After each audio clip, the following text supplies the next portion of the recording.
Welcome. I saw Mr. Tom Pierce's number over there in the little thing. Hi, Tom. Long time no see. I miss you, man. Hey, I'm joined by Malcolm. Hello, Oh, hello. you found it. You're still impressed, right? You're not impressed. Welcome, everybody, to the call. In case you're just joining us, in the chat box in the lower left corner, please put your name, your full name, your city, and an organization if you happen to be repping one today. This will help us all know who's participating. We are in for a dynamic and inspiring conversation and discussion. And for those that are on right now, we are expecting about another 200 to be joining us. So yay, this is going to be a nice call.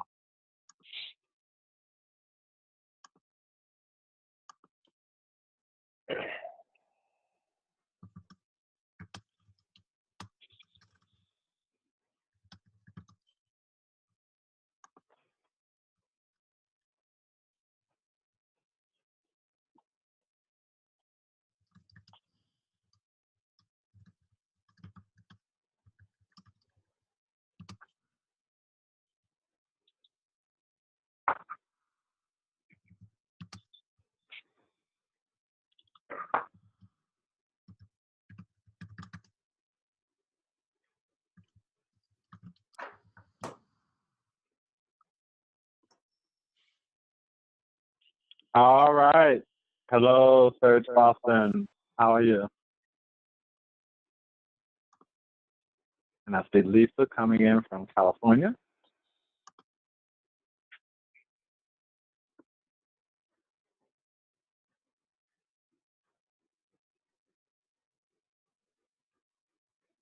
We have a few more folks joining us. Just want to welcome everybody. You're here at the Rental Nation Online Training Series 2017. Woo woo! Our strategies and solutions to defend against displacement and build rebel cities for the people and the planet. Today's episode number 2 is Black Liberation, Racial Justice, and the Struggle Against Gentrification.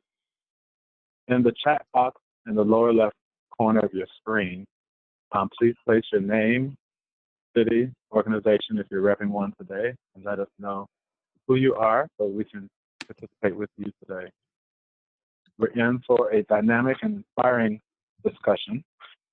We have over 200 folks registered for the call, so we want to let you know that we'll primarily be using the chat box, the dialogue. Anytime that you want to share a question or a comment, please use the chat box so that the presenters can see and try to respond. We may not be able to respond to all of the questions and comments on the call, but we'll try to follow up with you after. Most of the time, you are going to be muted, and so to avoid background noise, in case you do want to participate in the conversation, you can hit *6, unmute, and or mute yourself during the discussion.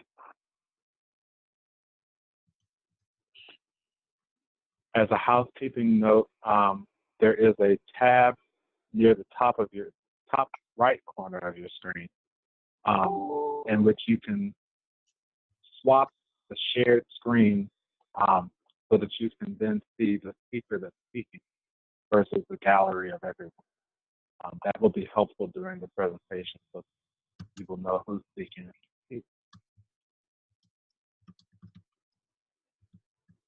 I do want to let folks know that this will be interpreted in Spanish, and so if folks need Spanish interpretation and want to join that call, we have a separate call number for that, and we'll put that in the chat box for you.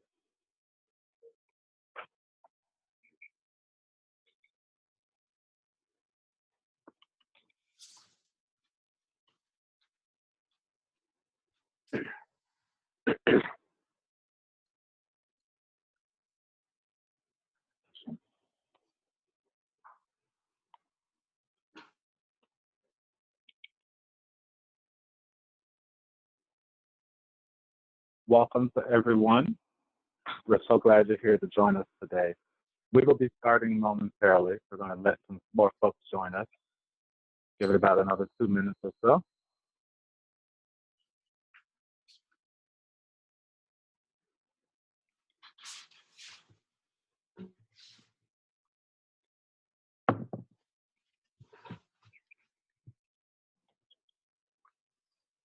Hopefully dry. How do we do that?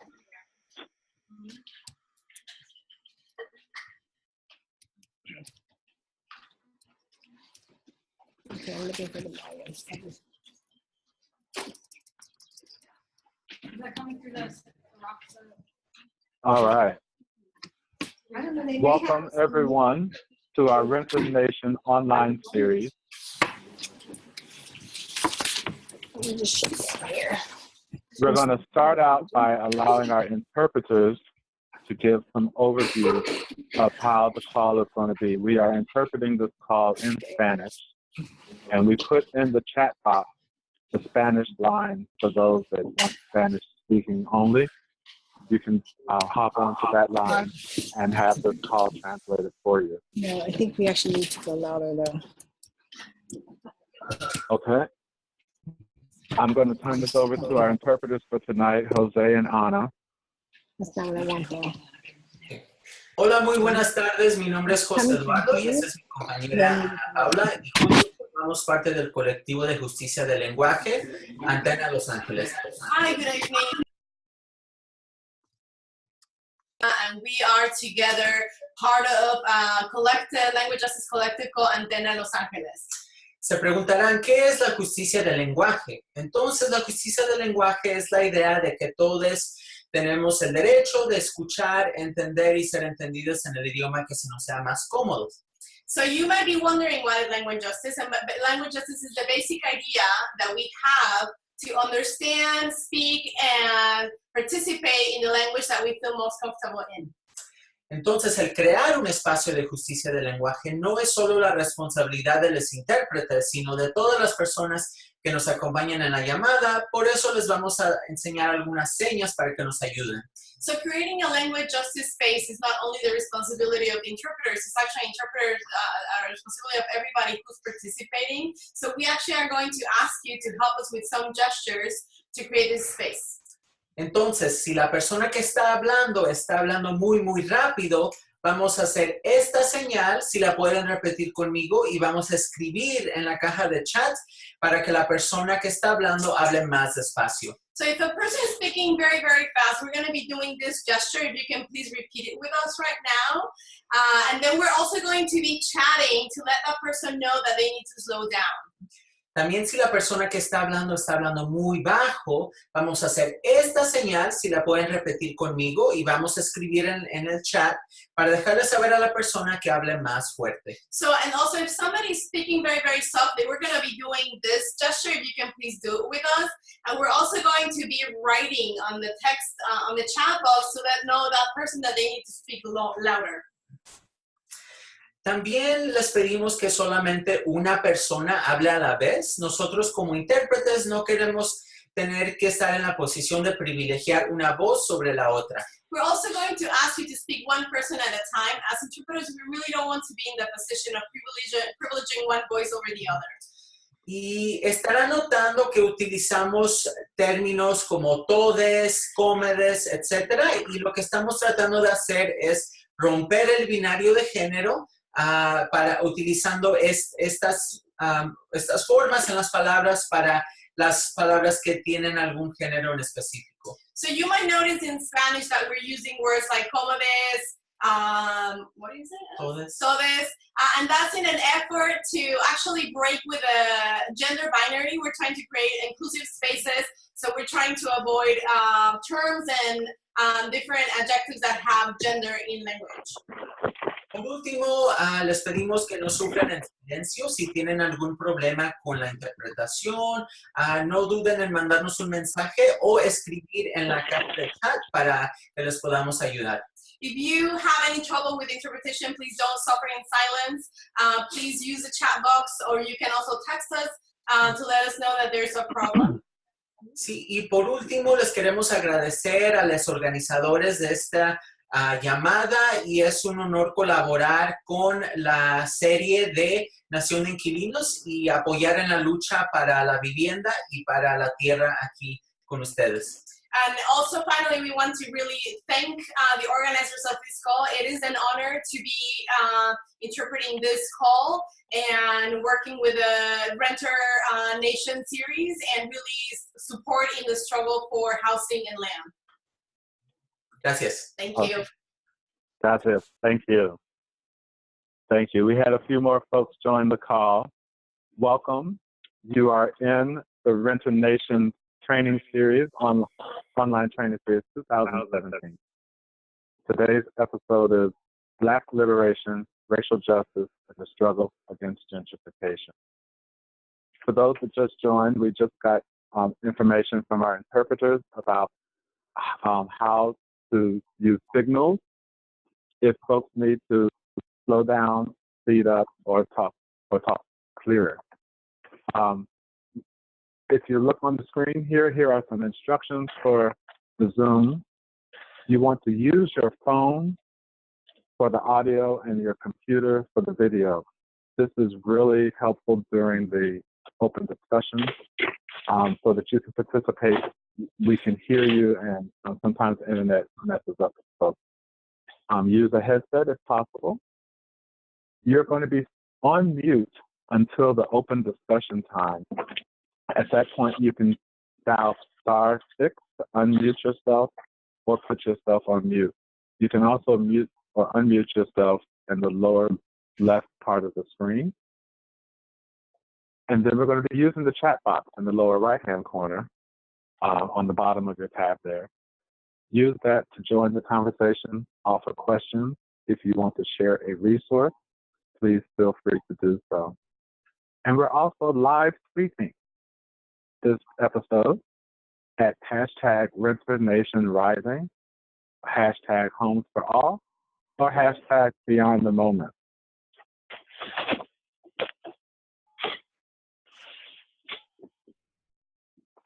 We have over 200 folks registered for the call, and a lot of folks are joining us via group.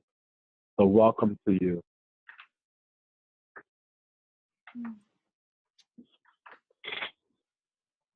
Screen or slide. So here is our agenda for today. We just went through the welcome and the interpretation. We're going to have introduction of our guest today. We're going to have a dynamic, powerful conversation. And then we're going to do some discussion, some questions, some closing comments, and then we'll tell you what's next and how you can stay involved and get involved. Slide.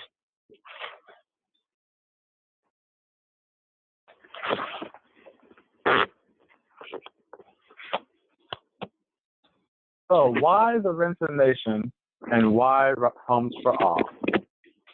For those who don't know, Homes for All is a grassroots translocal campaign that's fighting to win housing as a human right for all people. We are doing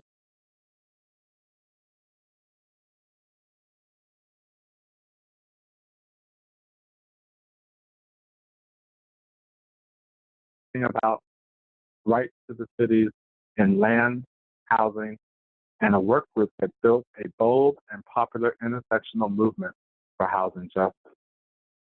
Since its inception, with 17 organizations, Homes for All has now grown to 66 partner organizations that are in 38 cities and 24 states. Yay! We are building a movement, moving 3 different translocal organizing campaigns, fighting for displacement. Our translocal tracks are the renters' rights and tenant organizing, creating and organizing community control of land through land trust, and fighting for development without displacement. slide. Here are some of our core principles and why we're doing the Renovation series. We're doing this because we want to amplify local strategies. We want to build connections and relationships. We want to deepen our capacity to build an intersectional movement. And we want to share powerful and local intersectional movement building. Homes for All's core principles are rooted in community and housing are human rights, not commodities to be exploited for profit. Land and housing should be collectively owned and controlled by communities. Land and housing should be developed in a way that is sustainable for the planet, and we know that we can't win Homes for All without racial, gender, and economic justice. Our movement has to be and must be intersectional and cross-sector.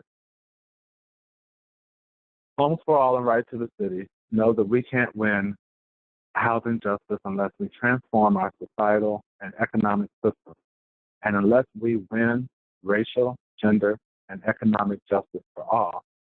Building the power of the rented nation must be part of a broader strategy for building power to bring about a just transition in a world that, for a world for the people of the planet over profit and hate and bigotry. This year's Rented Nation series is working to facilitate the political education and analysis building of folks within and outside the housing justice movement, to deepen our collective capacity to build our intersectional, multi-issue movement, to build strategy and power that we need to win. Throughout this series, throughout the year, we'll be hosting different cross-movement discussions like the one today, where we uplift and amplify examples of local and regional prospective movement building, and then amplify local strategies that are working to build municipal power and to take back our cities and win a transition into a community-controlled economy that works for all people. Next slide.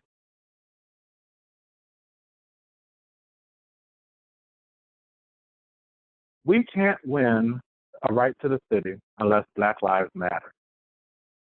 Wall Street, the financial center of the most powerful city in the world, was built and maintained through slave labor. The massive profiting of big banks and private equity firms that rebuild and rides on the backs of the Black and brown families. Movements across America are confronting the crisis of foreclosure, gentrification, and displacement. And the need to have Black leaders who help define the vision is our right for the city. Here in the United States, the recent momentum of the fight against the state violence for a world where Black Lives Matter has given new sparks to us. We have been energized by this opportunity to deepen the level of dialogue amongst our base, supporters, and the large movement family about history, strategy, structural inequality, and how to strengthen the connections for struggles for social, economic, environmental, and racial justice. The spirit and openness and honesty of this historic movement provides us and allows us to stretch and make connections beyond the immediate needs and interests. That's how strong movements are built. We're seeing this kind of stretch happen across and around us as we witness the movement of Black and brown youth rising to articulate issues of inequality. I don't know how many of you all remember Ta-Nehisi's article, The Case for Reparation, but I wanted to read a quote that kind of sets up how he articulated the racial history and the housing policies here in the United States. Having been enslaved for over 250 years, Black people were not left to their own devices. They were terrorized, and in the Deep South, in a second a second slavery ruled. In the North, legislatures, mayors, civic associations, banks, and citizens all colluded to win Black people and push Black people into ghettos, where they were overcrowded, overcharged, and undereducated. Businesses discriminated against them, awarding them the worst jobs and the worst wages. Police brutalized them in the street, and the notion that Black lives, Black bodies, and Black wealth were rightful targets remained deeply rooted in the broader society. Now we have stepped away from our long centuries of disappointment and despoilment, promising never again. But still we are haunted, as it is through, though we have run up a credit card bill and having pledged to charge no more, but remain full, that the balance does not disappear. Today's conversation is around Black liberation and the fight against gentrification and displacement and the connections therein. Today we have with us some dynamic folks that are working in this area. Our first speaker, Ashley WoodardHenderson, is a 31-year-old Appalachian, which is Black Appalachian, working class woman who's born and raised in Southeast Tennessee. She is the co-executive director of the Highlander Center and Research Center in New Market, Tennessee. She has served in positions of leadership for many organizations, including the past president of the Black Affairs Association at Tennessee State University and the Rho Epsilon chapter of the Delta Sigma Theta sorority. She holds a BA in English with a minor in African and African American history. She has extensive experience with community organizing and is a former staff member of the Chicago SNCC, the Student Nonviolence Coordinating Committee, their history project, and is a past member of the United Students Against Sweatshop National Coordinating Political Education and Collective Liberation Committee. Our next speaker is Robbie Clark. Robbie is a queer displaced African-born, raised in Oakland, California. They are the co-director of community rights at Causa, Justa, Just Cause, and lead the Black Priority Project work. Over the last 10 years, Robbie has led PJJC's Housing Rights Campaign, which has won protections for Oakland tenants through local policy campaigns and has supported policy changes at the regional, state, and national level. In 2009, they co-authored a report with the Alameda County Public Health Department titled Rebuilding Neighborhoods, Restoring Health, on the public impact of foreclosure, and was a contributor to Causa Justa's Development Without Displacement report, released in 2014. Last but not least is Brandon King. Brandon is a founder and organizing coordinator of Cooperation Jackson, which is an emerging network of worker cooperatives and supporting institutions. Cooperation Jackson is working to create economic democracy by creating a vibrant solidarity economy in Jackson, Mississippi, that will help transform Mississippi and the South. Brandon also serves as the anchor for Freedom Farms Cooperative, a farming cooperative aimed at providing healthy, natural grown produce within a community that traditionally doesn't have access. Brandon is also a longtime member of the Malcolm X grassroots movement, who currently serves also as a representative to the National Black Food Justice Alliance, the Our Power Campaign Climate Justice Alliance, and sits on the board of the Southern Grassroots. welcome to all of our guests. Thank you for joining us. How y'all doing today? Doing great. Thanks for having us. All right. Well, as you know, we are in the moment of truth within our communities. And we are in a struggle that has been an ongoing struggle for many of us. So I wanted to give each of you all a chance to just say hello to the group, welcome you into the space. And also our first guiding question that you might want to dance around and to actually try to tackle is, why is this struggle for Black liberation central to the struggle against gentrification and for community control of land, and vice versa? Awesome. Well, first, thanks to you, Darnell, and Tony, and Mark, and the whole Right to the City family. It's really a great privilege to join you all, and Robbie and Brandon, who are also family members of mine. So excited to see faces and phone numbers that are familiar, and excited to get into this conversation with y'all tonight. So, as I said, I'm with the Highlander Center, and we sit on 200 acres worth of land in rural East Tennessee. So land is something that we think about every day in connection to our methodologies and how we show up and show out with frontline organizations and communities across the South and Appalachia.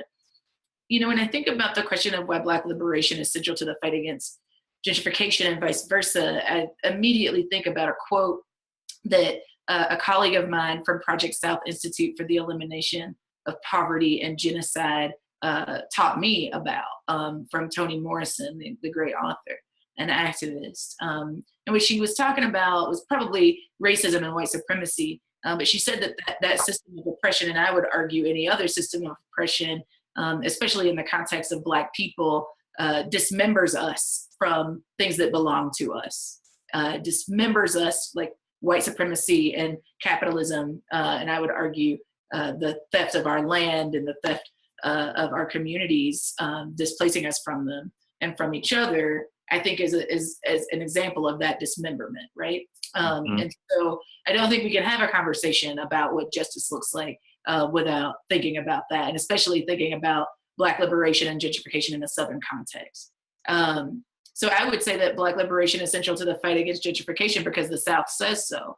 That we have receipts, right? That you can't talk about the fight for Black liberation and not talk about the fact that we were forcibly displaced, from our homeland, or that even once we did legally obtain land, that land has been stolen time and time and time again, and impacts our ability to build generational wealth, and definitely impacts our ability to self-govern. I think about my hometown, Chattanooga, Tennessee. It's the city I was born in. My grandparents, though, lived, and my mother's parents lived in an unincorporated town in a place called Summit, Tennessee. And thinking about the history of Black people in those places who were annexed into the city, if they lived in the county, or who were displaced from what is now the oldest housing projects in the country since the city of Atlanta raised theirs. And thinking about how Chattanooga has the fastest gentrifying zip code in the country based on population. We have zip codes in our city that switch from being majority Black to being majority white by the double digits in a year. And seeing how that's impacted people that I love, people that I grew up with. I think that we can't talk about Black liberation and the displacement of our people from our land in a Southern context and not talk about that, how that has real serious public health impact, right? When you remove people from their homes and you remove people from their communities and you continuously displace them, that it has an impact on their ability to live healthy, full lives. And I think that what we have seen in the movement for Black Lives, Highlander as a participant in that work, is that our people have had enough. That people are coming together to start to dismantle anti-Black racism and all of the different sectors of movement work that we're in. And that includes the fight for housing justice and land justice. So I get to come in and support folks, farmers, Black farmers that have been under attack, or communities in the South and rural South or urban South that have been impacted by development without control of the people. Movement for Black Lives believes strongly in community control. I get all the time, like, Ashley, you're just anti-development. And that's not true. I just think I should get a say about my development, the development of my community. And I imagine that if my people get a say in the development of their communities, they wouldn't choose to blow up mountains. They wouldn't choose to put up high rises where grocery stores should be, et cetera. And so I think that as we think about moving forward about what concretely it looks like to center Black liberation in the fight against gentrification and displacement, that what it looks like is some of the vision that the Movement for Black Lives has put out through the Vision for Black Lives. It does look like reparations, and thinking about folks like the National African American Reparations Commission, who has been making that call for a really, really long time. I think it does look like community control and governing power, which is part of why I'm so excited about my comrades that are also going to be presenting tonight, because it's exactly what movement work they're doing on the ground across the country. And so I'm going to stop there so we can get to it. Thank you so much. Thank you so much, Ashley. All right. Robbie or Brandon, would you like to go next? The question on the table is, welcome you into the space, so please give a welcome. And then we're discussing or talking about why is the struggle for Black liberation central to the struggle against gentrification and for community control of land and housing, and vice versa.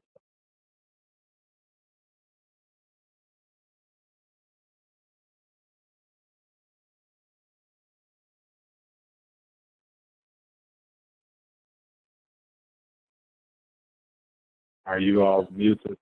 Oh, okay. We can hear you now. I am unmuted now. All right. Thank you, Robbie. I can't hear it. So thank you, Ashley, for that. And want to continue to extend the gratitude to everyone, especially our interpreters and our Spanish-speaking comrades, compañeros. Hola, ¿cómo estás? No puedo hablar mucho español, pero es todo.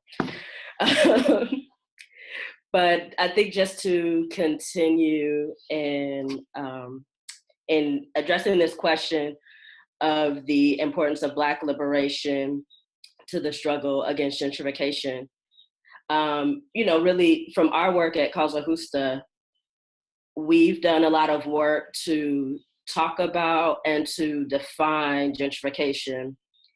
And when you look at gentrification and what that means for the decisions and who's making decisions, how those decisions are made, and who benefits from those decisions, you can't separate gentrification from the way that capitalism works in a city or in a town, right? It's the way that capitalism kind of continues to expand and build itself on a local level through using decisions about development, through not regulating markets, and through the exploitation of working class people who are disproportionately Black people. And anytime you talk about capitalism, you have to talk about race, right? Because the two are inextricably linked. The way that capitalism was built, and I think we'll get into this more, right? Off of the theft of land from indigenous people and off of the theft of labor from, African folks and other poor people, but primarily African people, right? And so at the heart of how capitalism has been able to grow, how money has been accumulated, like that first accumulation came from Black people. That's the foundation of it. And as we see that accumulation continue, and as we see these private interests and corporations that historically made money off of Black people continuing to do that today by evicting the descendants of, of formerly enslaved peoples from their homes, and displacing us from our neighborhoods, like you see like the continued legacy of how capitalism was developed playing out on a local level. And you see Black folks bearing the brunt of what the results of that gentrification looks like, right? One of the things that's really key is really looking at the political power of Black folks and what that means for our ability to make decisions, and how that decision-making ability gets decreased more and more as we get displaced from these kind of like urban centers. In our context, in Oakland and in San Francisco, I'm working out of our San Francisco office today. I mean, this is a city that had the steepest decline of Black folks, of the Black population of any metropolitan in the entire nation. And the people who are elected to make decisions about the last 3% of the Black folks that live in San Francisco aren't accountable to the Black community, not fully, right? Because the Black community doesn't wield the same type of power that we did when there were more of us in the city. And so I think that, you know, when we talk about like the connection between Black liberation and gentrification, we really have to be thinking about, you know, who's making decisions and what are the strategies that we're using that give us more power as Black people to shift the way that decisions are made.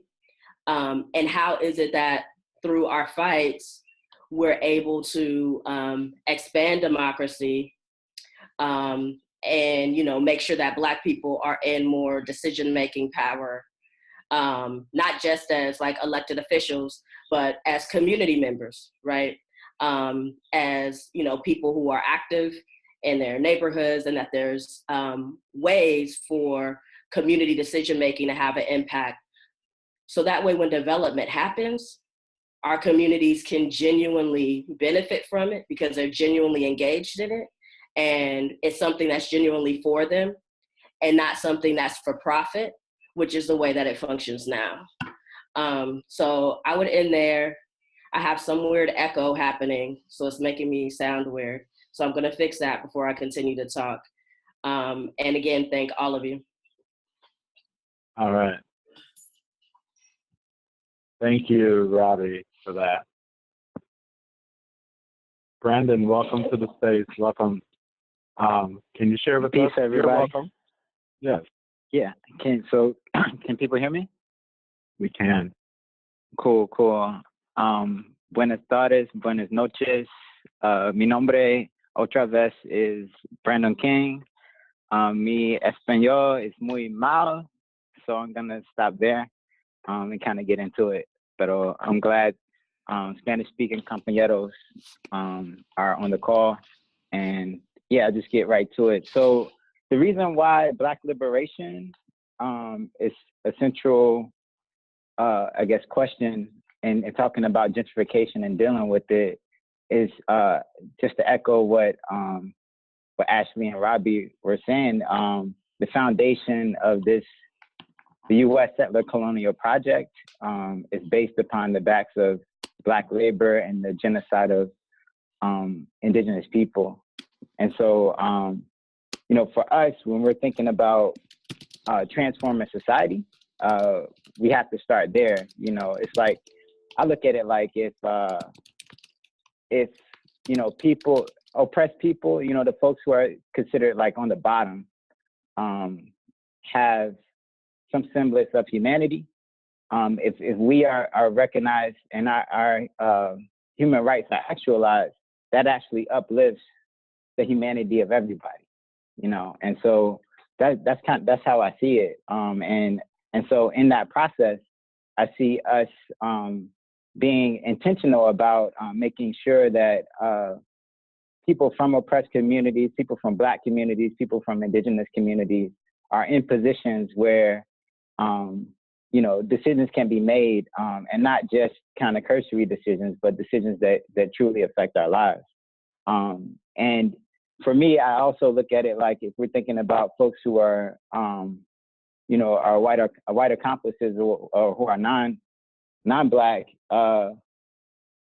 you know, I think it's important to, you know, that these people are conscious and aware and are able to take leadership from Black people, take leadership from Indigenous folks. You know, I think about Malcolm X. You know, he talks about, you know, us living in a time of extremism, and he's down to, and this is paraphrasing, and I'm not going to quote him. He's down to rock with like anyone, you know, that's down to change the miserable conditions that we live in. And so that's kind of how I see it, you know, in terms of thinking about our situation in Jackson, and working with Cooperation Jackson. Jackson is an 85% Black city, so it makes sense for Black people to lead. Another thing that I do want to make clear is that when we're talking about land and liberation and sovereignty and self-determination, something that comes out of our movement, this guy Baba Chokwe Lumumba, who was former mayor, I have a picture of him, he's right there in the background. He comes out of our movement. He said something, the New African People's Organization and the Malcolm X grassroots movement, those are organizations he's from. He says that any claims to land that Black people make don't go above and beyond Indigenous claims to land, and that we struggle for self-determination and sovereignty in the same vein as we do for Indigenous folks, as we do for ourselves. And so for me, that's how I see it. It's like we came here, but there were already folks here. And so we have to kind of work out, like if we're talking about land and liberation, how that intersects between our communities. And because of white supremacy, because of capitalism, patriarchy, and all of that kind of stuff, it's hindered or like damaged relationships that we've had with each other. And I think we have to make intentional measures to address those in concrete ways and figure out how to work with each other as we're working towards, you know, building for freedom. And so one of the strategies, you know, that we're using down in Jackson, you know, we have this network of worker cooperatives where you know, each cooperative is you know, kind of supports one another, interconnected and interdependent. The way that we're thinking about struggle is also thinking about land, because land is the basis of liberation, right? And so community land trust is a tool that is out there that we can use, and that we are using to basically help to decommodify land, to decommodify housing, and to stave off gentrification. Our local context, so back in the day, or back in the time when Black folks got the right to vote, there was white flight. And with the white flight, they took all the money. They disinvested from the city, right? And so we live around majority white counties that have really nice roads. You know, that's where like all the commerce and stuff is happening. And, you know, you come to Jackson and it's like, it's the complete opposite of that. You know, it may look like some of y'all cities, you know, with abandoned buildings and churches and liquor stores, churches, like that, right? And we're in a situation where we're dealing with that, like constant present environment, and at the same time working to transform that environment. And the way that we're looking at CLTs is not just on some for like some housing. We're looking at CLTs as a means for different aspects of our lives. So like playgrounds, so like stores, so like storefronts, parks, and also farming. You know, we think food sovereignty is something that is definitely should be popping, because we know that like in Mississippi has some of the worst health disparities in the country. And so if other folks are controlling our access to food, we will continue to remain unhealthy. right? If other folks are kind of controlling our lives, you know, we will still, you know, if this beast is controlling our lives, like we will still be dying every 28 hours, you know, or being murdered by the state every 28 hours. So our goal is self-determination and building true freedom, building economic democracy and solidarity economy. And yeah, I'll stop there, and I think we can get into some questions. All right. Thank you. Thank you so much. Y'all are doing some amazing work, and thank you for that. I just want to remind folks that in the chat box, this is the space for you to join the conversation and also offer questions or comments that we can all respond to. And if we don't get to your question or comment, please note that we'll share with you after the call. You all touched around this in different ways, and I'm interested to know or hear, because geographically you all are different. One's in California, one's in Mississippi, and one's in Tennessee. How are you building a movement with folks when they are coming into this from a lot of angles through the eyes and lens of a crisis? Because crisis mode and emergency response is different than long-term transformational change. And so how are you making the connections of the immediate crisis that our communities are feeling and being pushed out, rising rent, non-control of the land, to moving someone through that crisis to now joining a movement to fight?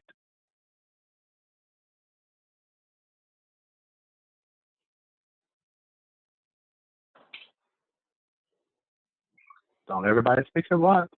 I was looking to see, it looked like Robbie was moving his lips, but he's on mute. Oh, okay. He's still on mute.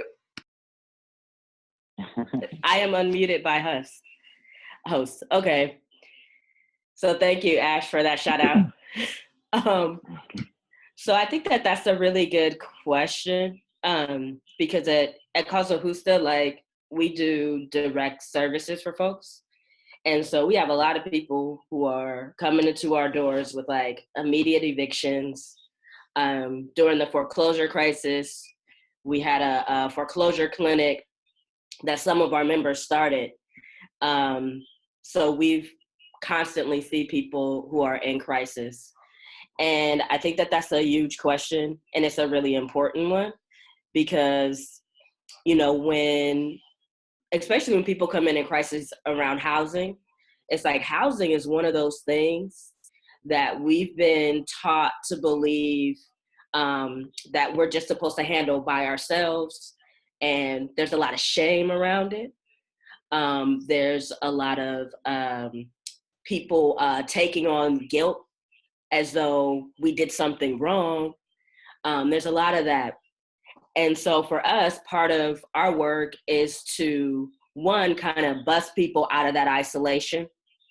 And the way that happens is either sometimes by dropping statistics or by having people come to a direct action for somebody else, or by having people come to a membership meeting, but making sure that they're in a collective where there's other folks who are impacted specifically by that issue.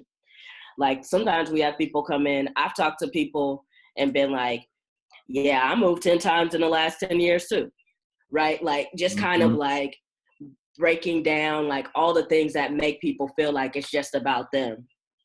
And then I think that, you know, the key to that after, you know, keeping people involved after that has to do with a combination of like relationship building, direct action, and political education, and kind of the interplay of those that really keeps people involved and engaged in a long-term movement. For Causa Justa, some of our core stuff is really about like, how do we talk about like the impact of these issues on the entire working class? How do we talk about the way these issues impact Black people and how that's different from they impact Latino folks, or they might be the same, right? There's some similarities, right? So kind of getting in a discussion about those things. And then also just being really clear about like, you know, how gentrification works and how the city and private entities have been working together for years for this to happen. Like, this is what they've been planning. This is their plan, is for them to profit off of your shame or off of your guilt or off of your inability to pay rent. Like, it's their plan to do that. And I think that, you know, as much as over time you're able to like untangle that for folks, and people are able to see kind of where they fit into, you know, how capitalism works, and you work with folks to you know, further deepen their critique of capitalism, because most people come in already having one, or most people already come in with, you know, some critique of race and racism. People already come in with that. So it's about, how do you get in touch with that, and how do you deepen that for folks, and how do you situate folks in a position to see that they're exploited along with a number of other people, and how do you use that to encourage people to fight back, right? So I think that that's essentially what we try to do. Yeah, I think Robbie's right on. I think that what Highlander does as a catalyst that supports frontline organizations is, you know, when folks are dealing with immediate crisis, a rapid response movement, they're resisting, right? They're pushing back against something that's like punching them in the face, right? A real hard thing is happening.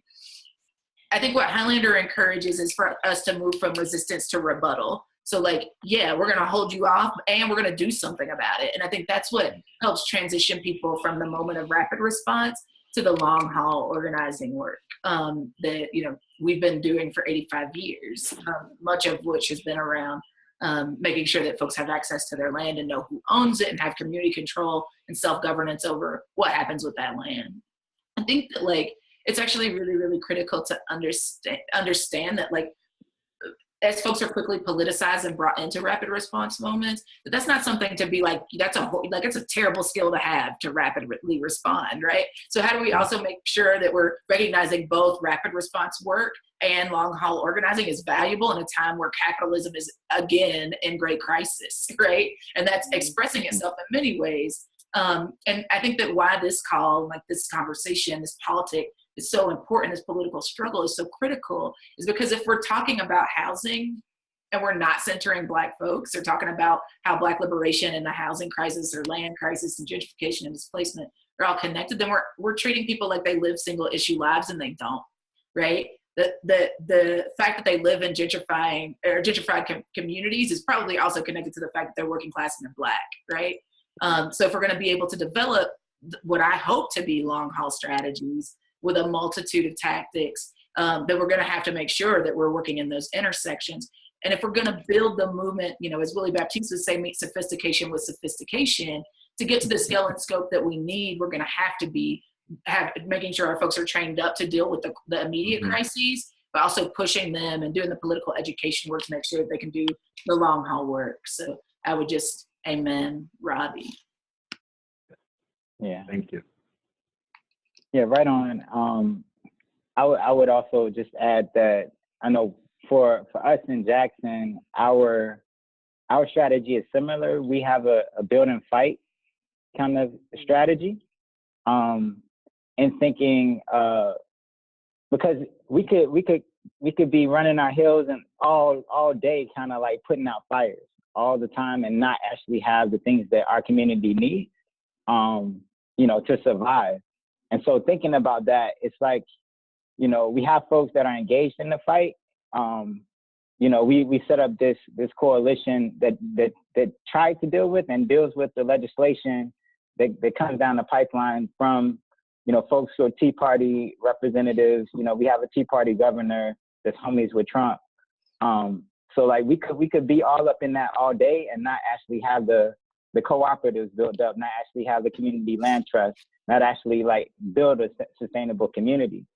So that's like one aspect of our work. you know, the other aspect is actually building the things that we want to see in our community.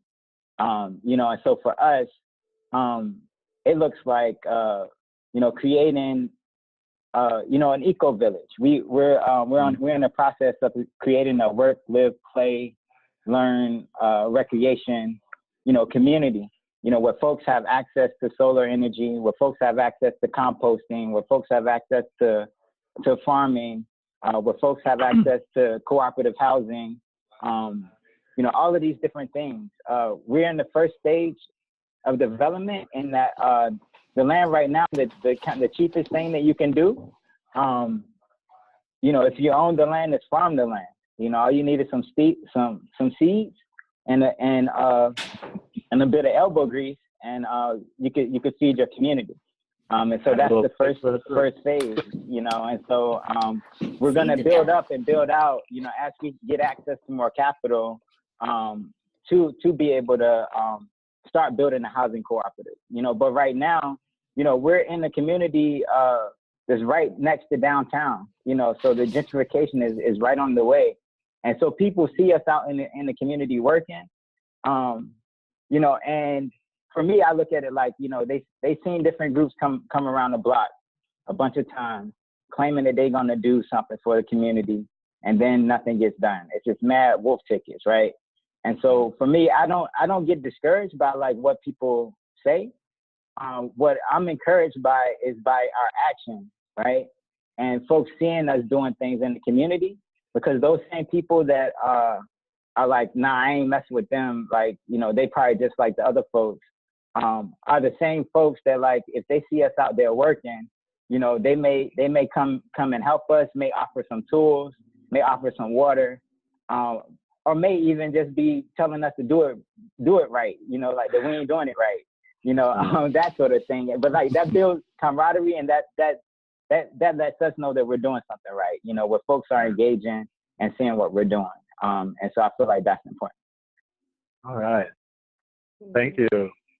I wanted to let Anna or Frank or Jose, I'm sorry, if anyone on the Spanish line has voiced a question or comment, I wanted to give you space to interject that as well.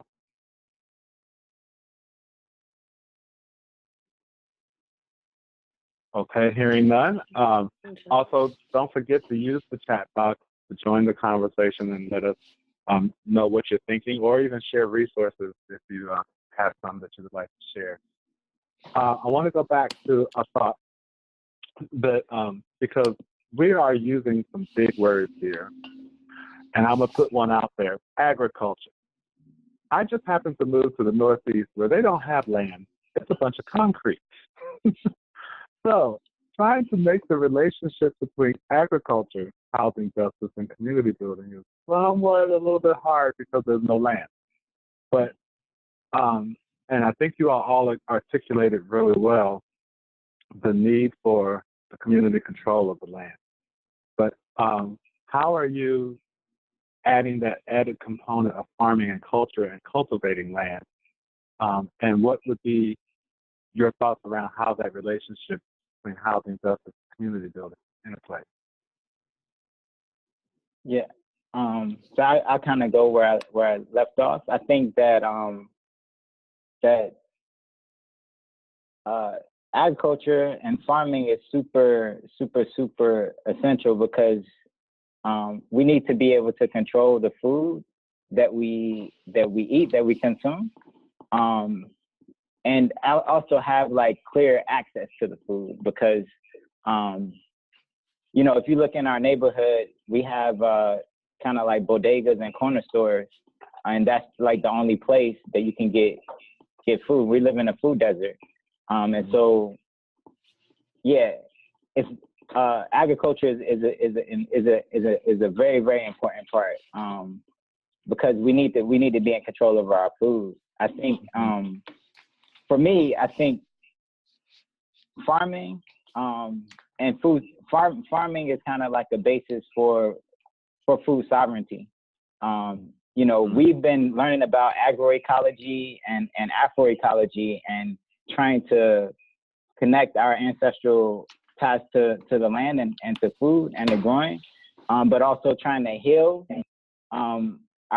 It's a thing about, sometimes we confuse the land with like what happened to us on the land, right? And so a lot of people are like, nah, I don't want to do the farming. I don't want to work in that because of Black people's, our history, our connection to, and so that's some unpacking that we got to do. That's some work that we got to do in terms of healing that relationship and making sure that we're good, with Mother Earth. So yeah. Yeah, I mean, I think to build on what the comment Brandon was saying, when I think about farming and food, as someone who definitely bounced back and forth between an urban and a rural context, that, farming in an urban context, I think that I got that little bit of echo too, Robbie. I hear you. So just maybe if other folks go on mute, it won't be so bad. So when I think about farming in an urban context, other than just thinking about the importance of the controlling of food, and a little bit, like everybody's got some land, like there's land somewhere, even if you have to reclaim it, right? By any means, all the means, that even if it's not a lot of land, if it's not a farm as we rural Appalachian folks would define it, there's at least a possibility for something. And what I have found in Chattanooga, that in the little bitty spaces in urban Chattanooga where folks have built, Black folks have built space to do community gardening, that it's not just the food that turns out, right? That's not the only product that comes out of that garden. What comes out of that garden is like hours and hours and hours of communal labor to make that garden a reality. And so when I think about what white supremacy and capitalism do, it not only rips us apart and dismembers us from our land and our cultural practices and our spiritual relationship to the land, but it also like keeps us from being able to do those sort of communal practices that keep our community strong and in right relationship with each other. And so I would use Chattanooga as an example of that.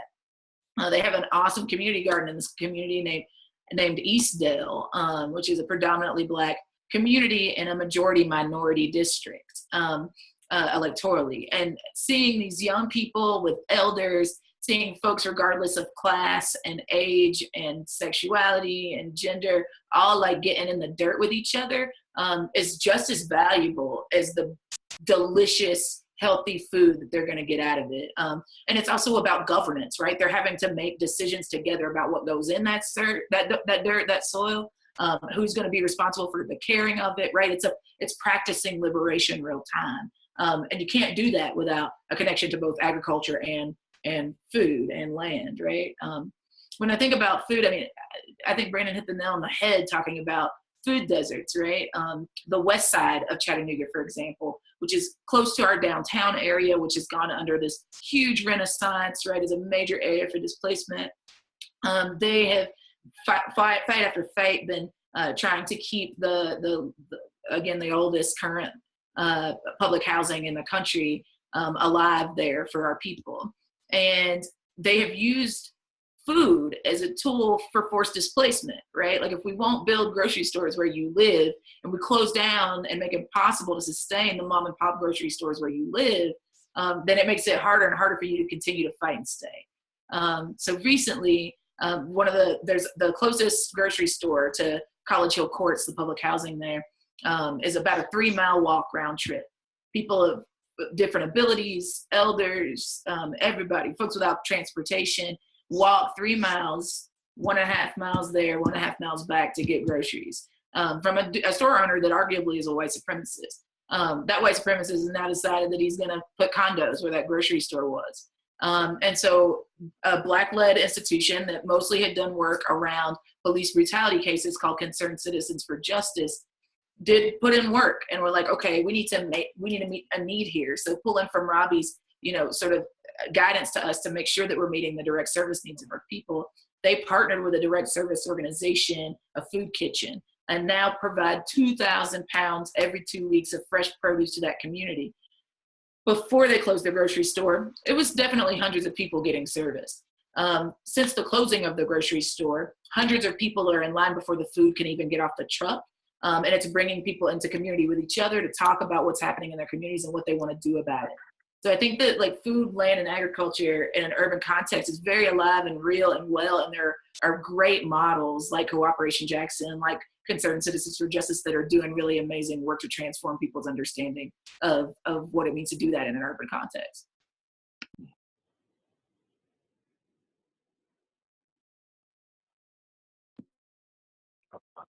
Robbie, did you have anything you wanted to add? I guess the only thing I would add, I really like the example that Ashley just lifted up too. And so the first thing that came to mind was the work that folks are doing at the Quilombo that's down the block from the Causa Justa office, where they took over a large building where there's like apartments and where they have community space, and it has this huge community garden and all the things that both Ashley and Brandon have brought up about, you know, how community is built and people seeing you doing work in the dirt and all of those things like are really true about that space. It's a really magical space. And so so I think the only thing that I would add to that is just like thinking about the problem of land as something that's on the market, that's something that is speculated, that is something that is owned, and in heavily gentrifying communities is, you know, traded and given to the folks that have the most money. And they drive up those costs for their own personal benefit, so that way we can't use the land for anything. And so I think it's just like important that across the board, if you're talking about an urban or rural context or suburban context, all in all, like land has always been used as a way for like capitalism to reset itself. Like capitalism, you know, gets in these crises. Like we saw with the foreclosure crisis, and we saw the market, you know, the market fall basically, right? And then you saw the government give all this money to banks because they didn't want the economy to just fall apart, right? And also because the banks, you know, own most of the elected officials too, right? So they just were like, here's some money. Like, this is all of the public tax dollars, but we're going to give it to you. Instead of all these other things that people need, right? But you need it because you hold up our economy, right? And I think that that's a really, you know, important and key thing for us to think about in terms of our strategy is like, you know, how do we pull land out of that speculation, you know, for all things, right? To make sure that we not only have places to live, but, you know, that our babies have safe places to play, you know, that we have healthy food to eat, you know, that we can continue to grow our own food, that, you know, we can have parks, have schools, have whatever we want in our communities, like having the ability to control, you know, how land is used. And the major barrier to us having that control is the fact that capitalists can use that land for profit. And as long as there's that kind of profit-driven piece around it, there's going to be a consistent struggle against those of us who are not trying to use it for profit and who don't want to use it to further what's a part of like the agenda of capitalism, which would be the further exploitation of the land and of people, and the further kind of harm and detriment, right? So those of us who want to do something different, then we're going to be in a constant struggle with those who control it in any context. So. All right. Thank you. All right. Just want to lift up the chat box. Folks are sharing some comments there. If you have specific questions that you'd like to ask of the panelists, please put it in the chat box. we started talking about some concrete demands, particularly around community control. And what are some other demands that the housing justice movement and the anti-gentrification forces should be making or could be making together to further Black liberation and self-determination? Yeah, I mean, I think the list is never ending, and more as this crisis of the takeover of our communities on the municipal, state, and federal level by neo-Confederates continues. But I think back to the Vision for Black Lives, which most of you probably have heard of or read by now, that it's the policy platform that the Movement for Black Lives presented last year. And, you know, I think that the demand for community control is critical. But I come from a Southern radical tradition, a Black radical tradition that demands truth and justice before reconciliation too. And so just as much as we could, you know, just say like, again, forget them, we're gonna build something else, and we have to do that. We also want reparations for the harm that they created, right? That these capitalists, neo-Confederates, these white supremacists created.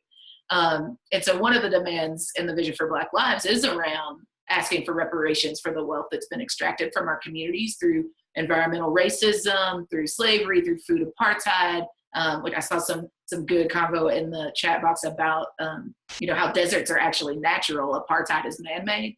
So food apartheid, housing discrimination, and racialized capitalism in the form of corporate and government reparations that will help us to create the infrastructure to be able to, again, generate generational wealth.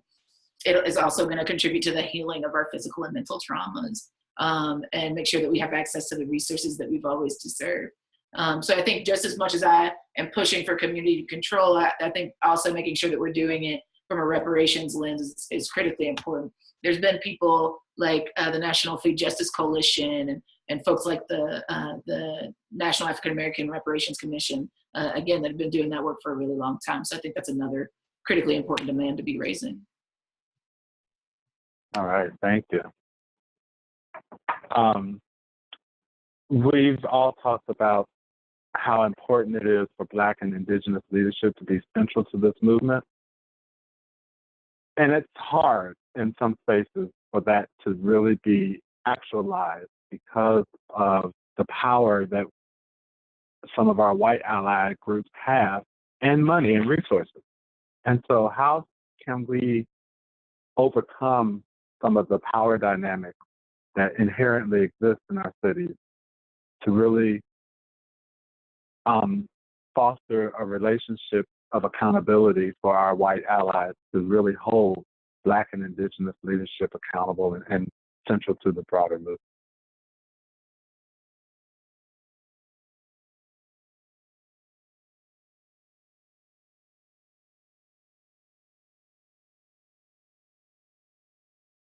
I think you all are muted.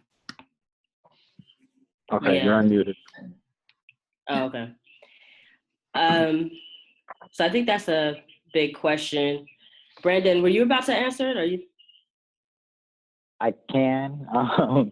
Yeah, no. So I mean, I was just gonna say, you know, one thing I feel like is if folks see, you know, our liberation as being something that is bound together. I think it goes back to, you know, kind of looking at, you know, this, you know, U.S. settler colonial project, how it came about, and also, you know, for white folks to look at their social location, like where are you positioned? You know, do you have power? Do you have privilege? Does this society benefit you more so than it does other people?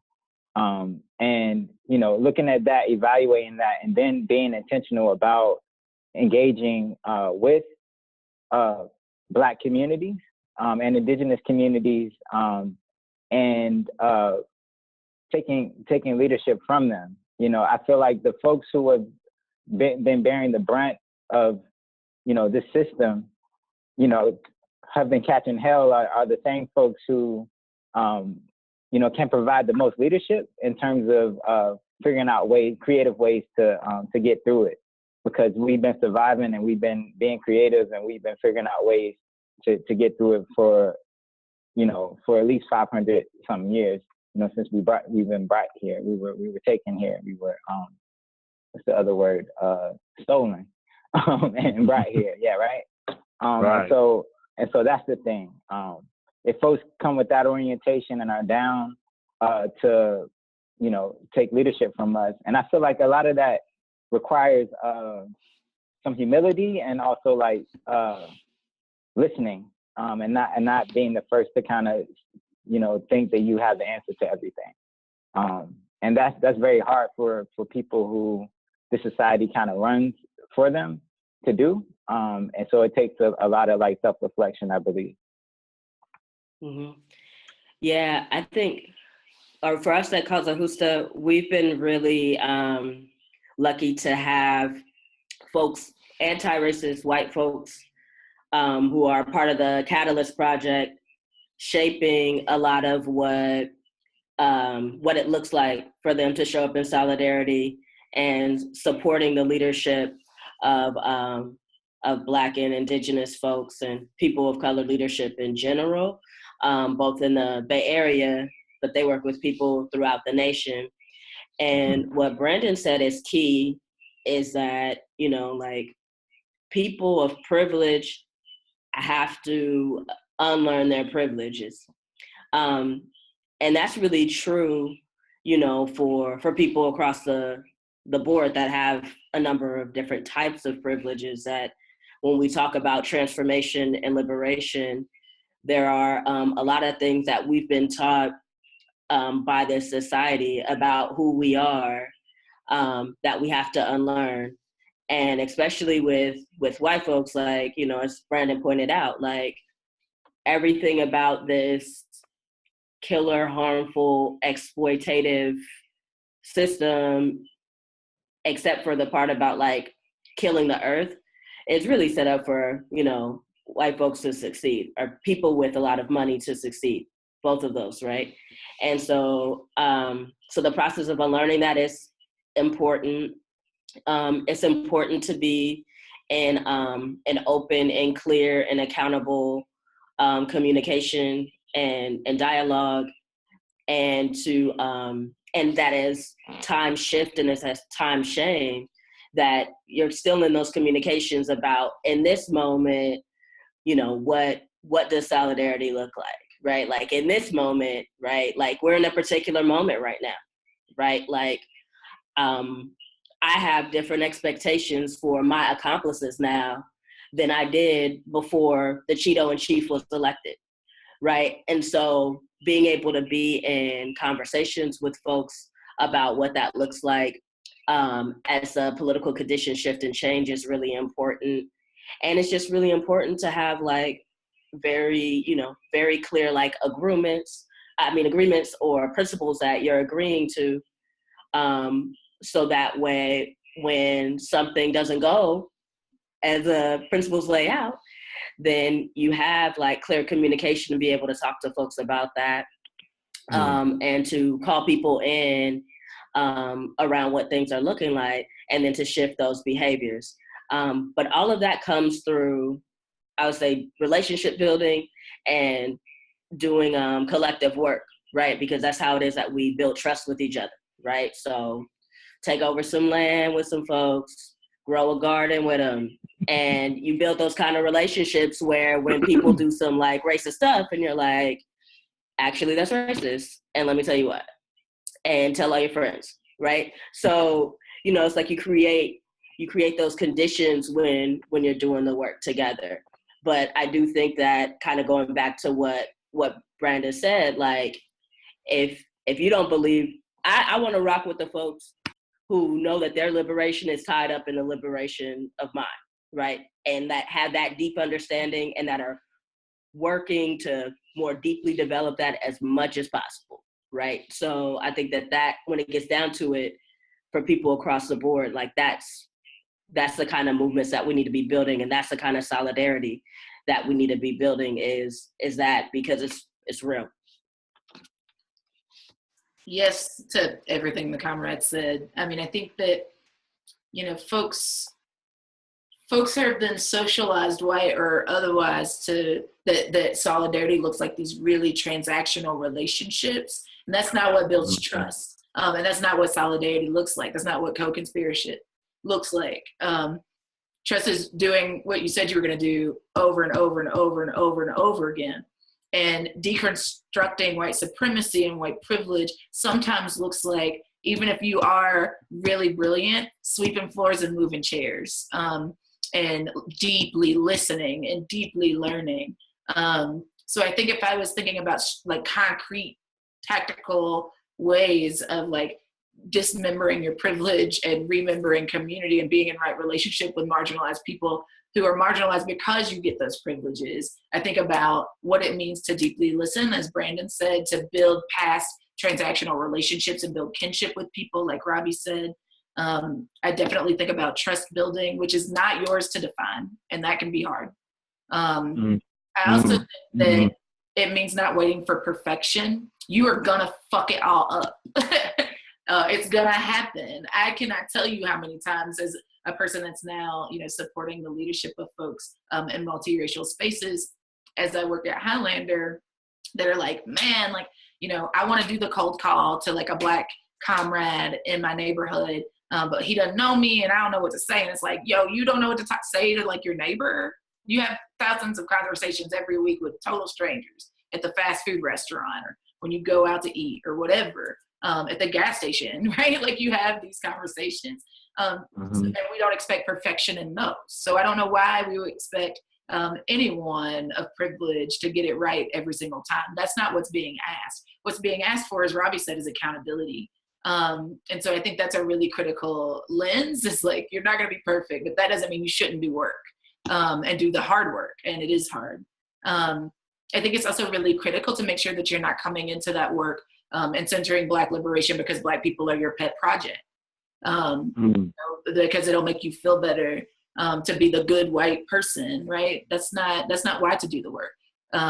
Just to pull again from what Robbie said, it's like, because your liberation is bound with mine is why you should be doing it, because you really believe in the calling to to build a better society for all people. It should be why you do it, not because you want to save folks or save yourself even from the privileges you're trying to dismantle. And so concrete, what does that look like? I mean, I think in organizational structures, I think it's really, really, really critical that if you're going to be building across race, that sure, like I've definitely seen institutions build ally memberships to sort of, distance folks from being in decision-making power of spaces that should center marginalized voices. And sometimes that works. But what I've found is that when there is deep orientation, and I'm not talking about like an hour set where you talk about your principles, right? But like a month of orientation around your politics and principles and practice and history, lessons of the work that you're building, that I found that white folks then have a different level of understanding of what it means to be in relationship to folks and organizations that center the voices of Black people and brown people and indigenous people. Political education is absolutely critical. And so making sure that you're doing that in ways that really meet people where they are, but teach them not that learning this stuff just makes them smarter people, right? But it actually moves them to action and to changing their behaviors or calling others into community to change the systems of oppression that are harming us. So I think those are a few examples of like concrete steps that organizations and crews and institutions can take toward building real allyship and kinship. All right. Thank you. I think I'm on. Can y'all hear me? Thank you. I wanted to call attention to the chat box and let anyone else ask any other questions. I'm trying to see if there's one. Jose or Ana, do you all have any from the Spanish-speaking line that you'd like to lift up?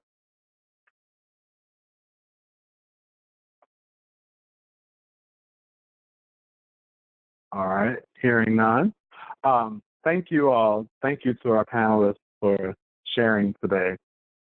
As we get ready to close this call out, just wanted to lift up that this is about addressing our country's history of structural racism, specifically anti-Black racism, and expanding the way we think about state violence to include how our economy is historically and has been violent toward Black lives.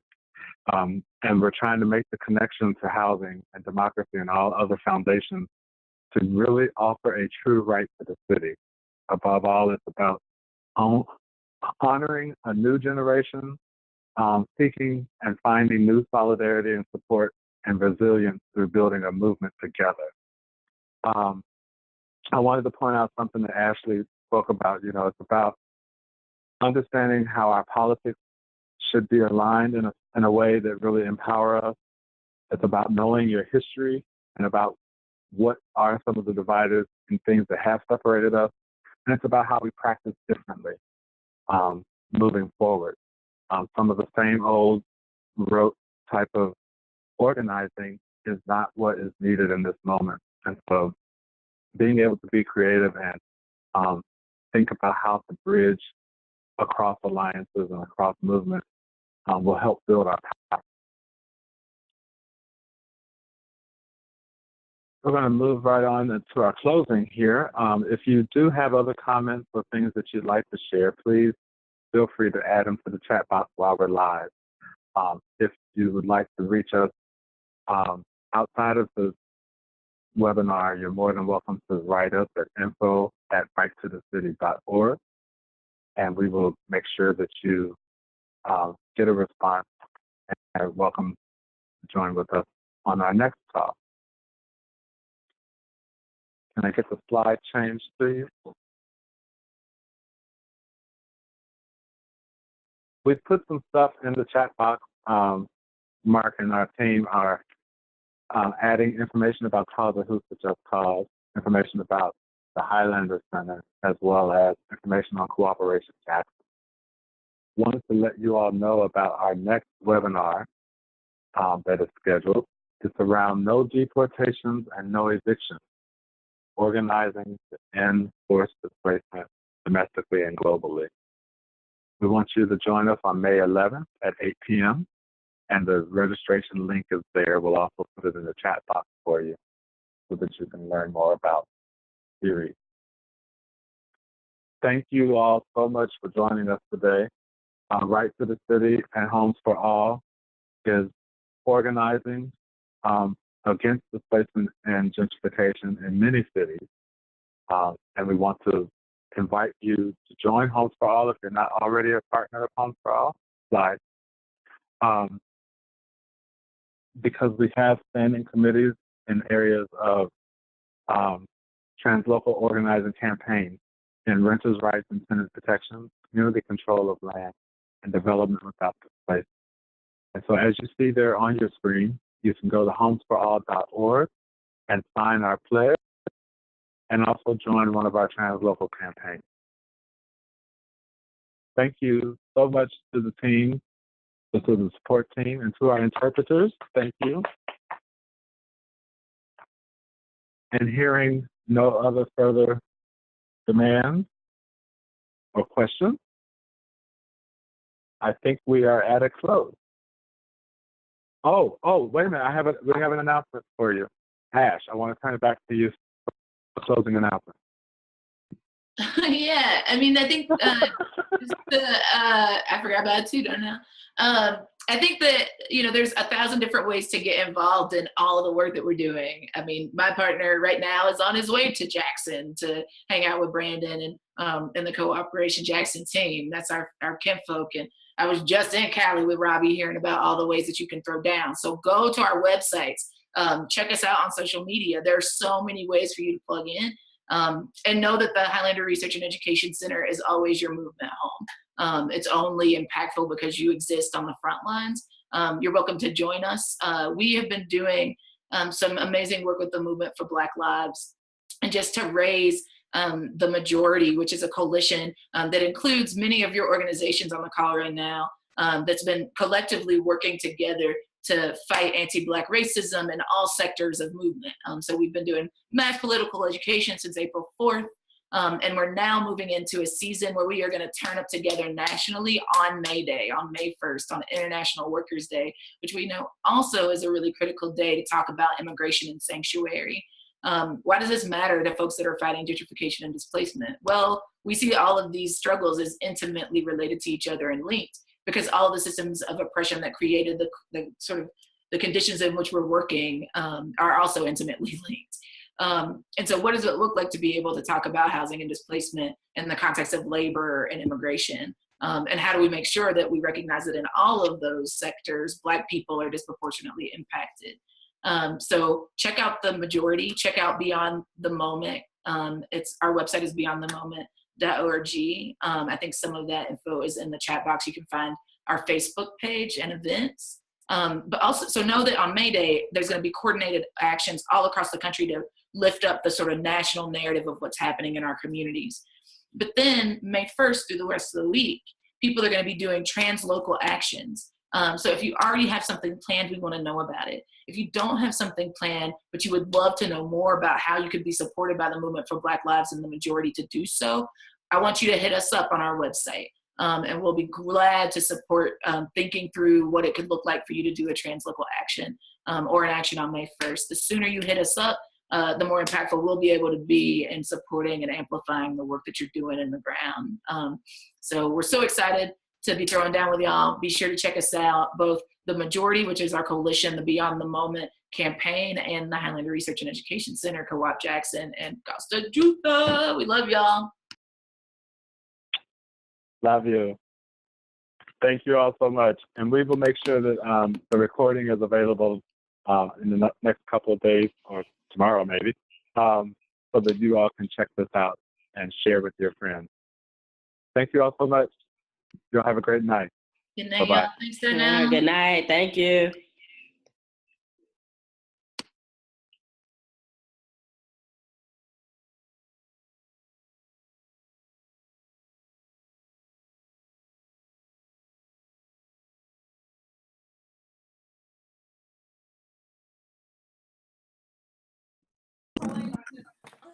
To understand that cutting funds means cutting jobs, cutting grants, cutting opportunities, cutting,